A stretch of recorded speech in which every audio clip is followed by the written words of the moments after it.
it always comforts your ego to have a student, enjoy or get into what you're interested in. I think where I run into this aha moment, if you will, the most frequently is in investments.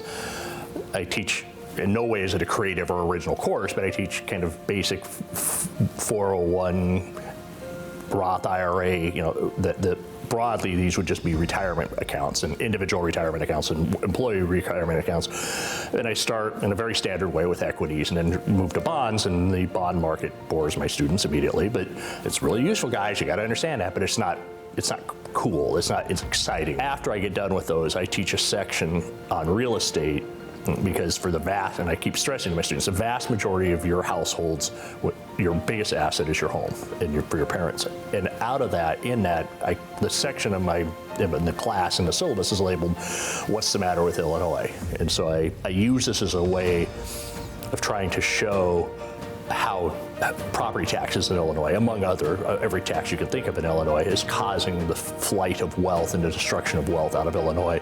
I ended up on Zillow, and I was just showing them these homes in the collar counties or the southern area, south side of Chicago, southwest side, where the home is for sale for $50,000 and the property taxes last year were $6,000. So the effective property tax on a home is 12 or 13% per year. It's just, and that's always nice because the kids are, oh, this is what mom and dad are talking about.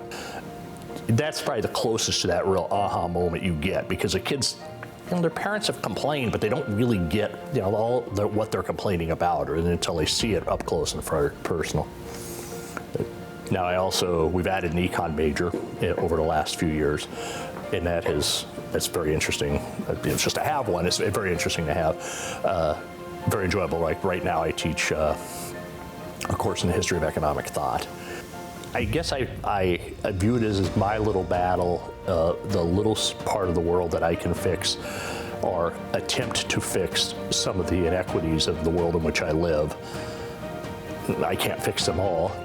I may not even do a particularly good job fixing the ones I can fix, but it is, again, going back to your question at the very beginning, what drew me to economics was trying to understand this unfair world I lived in. Well, if that's my initial draw, it seems pretty logical that the thing that keeps me in it is it's my way of trying to address that small little social inequity that I didn't understand when I was 16, because I was an immature 16-year-old, and now I'm 56 and still don't understand it. So 40 years of studying economics, and I'm still fairly immature and don't understand the inequities of the world and live, but I can at least try to address that to my little battle.